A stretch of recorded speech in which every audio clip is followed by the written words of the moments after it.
Yo guys, and welcome to my video. Hari ni aku nak review phone special sikit, Google Pixel 6a. This is a full review since aku dah pakai telefon ni as a main daily driver aku masa aku pergi bercuti dekat Kuala Terengganu, balik kampung.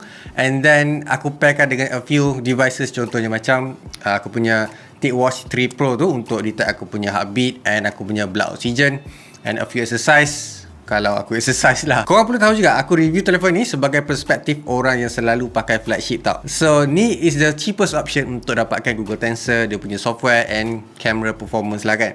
So ada yang suka benda tu. This price RM2,200 berbaloi ke? Alright, jom kita sembang pasal dia punya software performance and dia punya processor juga.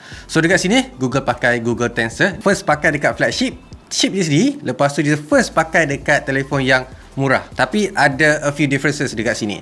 Contohnya Google Pixel 6a ni dia pakai 6GB RAM sahaja. Kalau tengok dekat Google Pixel 6 and 6 Pro dia pakai 8 sampai 12GB. Yang tu by default Yang ni korang tak boleh nak pilih tau. So storage dia adalah 128GB. Depends on you guys sama ada rasa berbaloi ataupun tak, ataupun cukup ataupun tak. Nak tambah tak boleh. Alright, dan sembang pasal specs, mari kita cakap pasal dia punya software pula. Masa mula-mula sekali telefon ni announce, dia di-announce bersama dengan bersebelahan dengan Android 13. Tapi yang ni tak default by 13. Yang ni default by 12 tau. So apa yang kau nampak dekat Google Pixel 6 and 6 Pro tu sama je dekat sini, in terms of looks, in terms of usage, in terms of features. Kebanyakannya ada dalam telefon ni. Ada benda ke yang aku perlu take note kalau beli telefon ni? Sebab price differences is huge kan, RM2,200 dengan RM5,000, RM4,000 kan. Sebab aku tahu orang yang nak beli telefon ni memang like bajet-bajet je. Orang yang tak nak pergi ke arah RM3,000. RM2,000 tu bagi diorang dah mahal dah. Aku faham. So dekat sini aku boleh confirm kepada korang tak rasa murah langsung bila korang pakai telefon ni as a daily driver especially. And aku nampak lah dengan Google Tensor macam ni, walaupun dia pakai 6GB RAM, tak rasa beza sangat pun. Dia punya performance hampir kurang sama sahaja. Kalau korang buka apps, memang akan rasa snappy, sama juga macam Google Pixel 6 Pro yang aku guna tu. Even though yang tu ada high refresh rate, yang ni tak ada beza pun. Yang tu yang aku suka sekarang ni, yang Google Pixel 6a dapat lakukan. Kalau aku compare kan lah, kalau aku tak bandingkan dengan dia punya screen refresh rate tu kan, dekat sini memang bagus lah. Kalau aku nak recommend telefon yang tak mahal, walaupun nama dia adalah nama series yang orang kata mampu milik, tak rasa macam sebuah telefon mampu milik. So Fazli, kau cakap benda ni macam tak ada bugs, tak ada crash and everything kan? Ada, tapi dia punya crash tu bagi aku app yang tak berapa penting bagi aku. Contohnya dekat sini aku main crypto tau. So bila aku main crypto, app sentiasa refresh dekat belakang. So app tu selalu crash. So aku tak pasti sama ada app tu problem ataupun software ni problem. Maksud aku dekat sini main app dia, contoh macam camera, messages, WhatsApp ataupun photos, tak crash. So benda tu adalah benda bagus bagi aku. Adalah benda yang aku boleh kata sikit pasal dia punya software dekat sini. Contohnya macam walaupun app stay in the background kan, dia tak kekal. Maksudnya bukan dia refresh, tapi dia like kekal. Cuma dia kena route balik mana korang pergi. Faham tak? Bila korang buka option, lepas tu korang keluar, biar lama sikit, bila korang buka balik, dia still akan buka tempat yang korang tinggalkan tu. Cumanya dia kena refresh balik. Dia bukan macam like refresh the whole thing. Dia ada map tu, cumanya dia kena download balik. Faham tak? So route yang kau pergi tadi tu ada. So dia tak pergi dekat, okay, macam korang baru buka apps kan, so pergi dekat homepage, tak. So dekat sini ada benda bagus, ada benda tak bagus. Tapi aku rasa macam tak ada function lah bila kau buat macam tu kan. Stay in the background tapi kau kena refresh balik. Still lambat. Tapi lagi bagus daripada tak stay langsung. So korang kena pergi route balik tempat yang korang pergi tu. So tu adalah Google Pixel 6a punya software and processor, proses korang punya daily task. Alright, benda yang paling controversial sekali bila own a Pixel, orang akan sembang pasal dia punya fingerprint scanner. Aku faham, and aku pun rasa benda tu, especially bila aku ni seorang pengguna Google Pixel 6 Pro tau. So this thing has a lot of problem.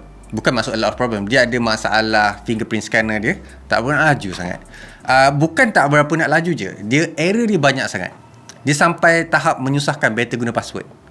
Nampak tak dia punya masalah? So is it improve dekat sini? Aku dah pakai like memang main aku punya unlocking system lah kan, dia punya fingerprint scanner.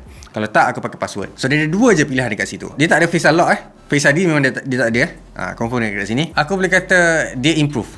dia memang lagi improve daripada apa yang ada dekat Pixel 6 and 6 Pro. Contohnya dekat sini, kalau korang nak unlock, tekan je dekat dia punya scanner tu, so dia akan unlock. Bezanya dekat sini daripada Google Pixel 6 and 6 Pro adalah bila korang tekan dekat fingerprint scanner tu, kadang-kadang dia suruh alih sikit, kadang-kadang dia suruh tekan kuat sikit, kadang-kadang dia tak dapat nak detect. So tu adalah annoying thing yang ada dekat Pixel 6, yang ni dah dapat solve kan problem tu. Tapi ada tapi dia dekat sini. Apa yang tapinya dekat sini? Walaupun aku cakap fingerprint scanner yang ada dekat Google Pixel 6a ni is improved version of sensor kan, yang ada daripada dia punya flagship, dia tak selaju macam telefon lain. Apa maksud tak laju daripada telefon lain? Dia laju daripada Google Pixel 6 and 6 Pro, tapi dia tak selaju macam Samsung Galaxy S22 Ultra. Yeah. So dia macam tengah-tengah je. So dia tak macam admire sangat. Dia nothing revolutionary yang aku boleh kata pasal dia punya fingerprint scanner. And untuk complain pasal fingerprint scanner has already macam backward dah. Nampak tak? So tu adalah Google Pixel 6a punya fingerprint scanner. Selain daripada itu juga, aku install a few games yang aku suka, that is PUBG Mobile and CSR Racing. So untuk PUBG aku boleh main setting sampai extreme smooth. Dekat sini aku boleh kata dia punya FPS melekat, and tak nampak lah dia macam down kan dia punya FPS tu. Dekat sini aku boleh puji lah macam mana Google Tensor dapat stay ataupun dapat kekalkan performance yang ada dekat dia punya processor. Dekat sini aku boleh komen sikit lah, sebab dia pakai 60Hz je, tak berapa nak shock sangat. Why Rift? Apa-apa tu semua tak berapa nak best lah. Kalau korang memang fokuskan untuk beli telefon, main game je. Benda yang bagus dekat sini, dia tak terasa panas sangat kalau korang guna untuk main game, unless kalau korang cocok charger sekali. So dia memang akan rasa suam lah and overheat lah sikit. Dia tak ada rasa macam panas betul-betul, since dia tak laju sangat pun. And then dia punya stereo speaker memang rasa kuat. Untuk dia punya audio rasa macam biasa-biasa je. Benda yang aku beritahu juga, dia tak ada setting-setting yang fancy macam gaming mode ataupun boost mode tu semua, tak ada. Sekarang kita cakap pasal dia punya camera pula. Since aku cakap dia pakai 12 megapixel je kan, dua-dua tu pula tu. So dia tak macam flagship ataupun previous version of Pixel A series. So biasanya A series tu follow apa yang flagship pakai, cuma dia pakai prosesor lain je. So macam mana dengan dia punya hasil dekat sini? Aku boleh kata tak lain tak bukan, kau tengok je gambar tahu tu adalah Google Pixel. Sebab dia punya HDR dia lain macam, dia punya sharpness dia lain macam, dia punya color pun dapat tahulah yang tu dia ambil guna Google Pixel. Lepas tu aku takap juga a few portrait mode yang boleh kata sedap lah aku nak tengok. And dia punya cut out pun nampak smooth je, tak nampak macam fake sangat. And aku harap Google mungkin dapat letak macam bokeh style of camera dekat belakang kan. Contoh macam ada lampu ke, dia boleh buat bokeh tu nampak lagi lawa. And then aku tangkap juga a few gambar malam especially, and aku perasan yang telefon ni ataupun lens ni dia tak ada masalah flare sangat. So biasanya kalau ada masalah flare ni, dia akan memanjang tau. Tapi dekat sini dia stay dekat bulatan lampu tu saja, ataupun dekat kawasan yang source untuk jadi flare tu. Baguslah apa yang Google buat dekat Google Pixel kali ni. Nak tahu betapa bagusnya software HDR yang ada dekat Google Pixel 6a ni, tengok je dia punya selfie camera. Dia pakai 8 megapixel je. Tapi bila tangkap gambar, tak nampak macam 8 megapixel. Nampak macam like 32 megapixel, 20 megapixel macam tu. Sebab nampak sharp, dia punya color, dia punya dynamic range, buatkan aku puji tau. Melainkan kalau korang bandingkan dengan Google Pixel 6 Pro sebelah-sebelah. So aku ada tangkap gambar a few selfie sample lah kan, untuk bandingkan. Bila korang tengok, nampak macam sama je kan. Dia punya tone, dia punya sharpness, dia punya background, dia punya dynamic range sama, like sebiji sama. Dua-dua sensor berbeza tau, 8 megapixel and 12 megapixel. So apa yang beza dekat sini? Beza dia bila once korang tengok pixel peeping. So bila tengok dekat aku punya jambang tu, nampak yang Pixel 6a tak dapat nak cari that sharpness. So Google Pixel 6 Pro dapat that sharpness. So tu adalah beza megapixel bila bandingkan antara sebelah. Kalau korang zoom out, tak dapat nak nampak beza langsung dekat sini. That's how good, efficient Google punya software dekat sini. Tapi ada a few things juga yang aku tak suka. Contohnya macam dia punya ultra wide tak berapa nak best sangat bila korang tangkap gambar malam. So banyak noise lah especially. Aku tak prefer, tapi tak salah kalau ada. Sebelum ni aku pernah cakap yang features yang ada dekat Pixel 6 and 6 Pro ada je dekat Pixel 6a. Tapi aku perasan ada dua benda yang tak ada dekat sini. Contohnya action pen, yang biasanya kalau tangkap gambar tu, kereta dia akan buatkan motion kan. So motion punya features tu tak ada. termasuk long exposure. So kalau korang pakai telefon Pixel nak ada features tu, perlu beli Pixel 6 and 6 Pro. Part yang penting juga yang korang perlu tahu, sebab benda ni korang nak daily drive tau. So kalau tiba-tiba mati tengah-tengah hari ke, takkanlah korang nak pakai telefon tu kan. So dekat sini dia pakai, ada isu sikit lah. Contohnya macam dia pakai 6.1 inches, membuatkan telefon ni kecil. So telefon ni size dia hampir sama dengan iPhone 13 Pro, bukan Max So dia dapat pack 4410 mAh. Besar, sangat besar untuk 6.1 inches kalau kau nak tahu. So dekat sini dia boleh tahan, aku pakai telefon ni sekali dengan tick watch macam aku cakap tadi, and aku punya IoT. Dia dapat tahan 4 to 5 hours. Susah nak dapat 6. Dia dapat 5 jam like 20 minit macam tu. Kau kena faham, dia punya battery usage punya stats tak berapa nak betul sangat. Paling selamat aku boleh beritahu adalah 5 jam. It's a good kind of SOT kalau korang nak tahu. Cumanya dekat sini aku tak faham kenapa dia still tak bagus ataupun tak excellent. Dia just okay je. Dia tak bagus, dia tak excellent. Tu masalah SOT, screen on time yang ada dekat Google Pixel 6a. Sebab dia dah ada 60Hz display kan dekat sini. Lepas tu dia pakai 6GB RAM. So tak makan sangat. Apa yang membuatkan telefon ni makan? Aku guna heavy ke? Yelah, heavy lah juga. Contohnya macam edit video, rakam video kan. Tapi tu apa yang aku buat dekat telefon-telefon lain. So aku tak faham kenapa dia punya bateri tak berapa nak on sangat. Not just that, aku bukan nak complain pasal dia punya bateri je. Dia punya charging time pun masak juga. Okay, masak. Dia punya charging time 2 jam. 1 jam 50 minit. Not usable untuk aku.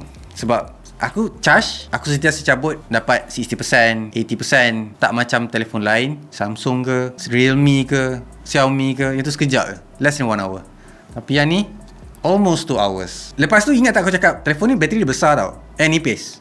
Dia tak ada wireless charging. Sebab aku letak dekat kereta aku, dia tak charge. Macam tu lah. And aku ada a few complain juga. Contohnya dekat sini, dia punya port belakang ni, speaker and dia punya USB-C ni, kalau korang tengok dekat-dekat, dia actually tak center tau.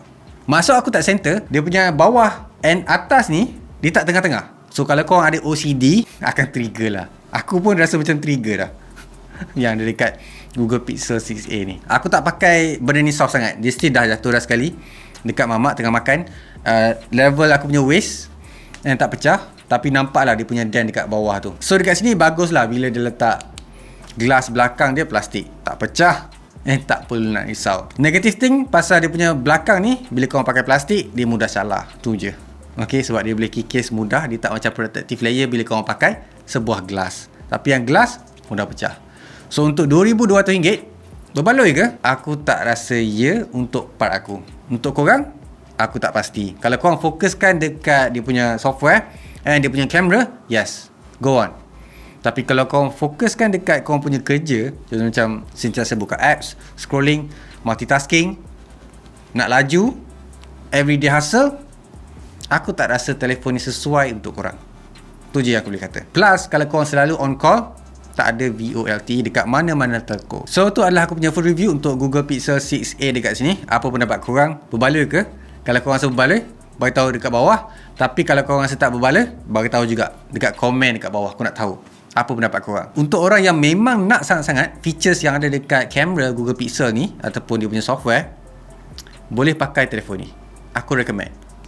Kalau korang nak rasa pengalaman Google Pixel, sebab RM2,000 tak mahal lah, and tak perlu nak fikir panjang. Korang boleh save like 2 bulan dah boleh save dah.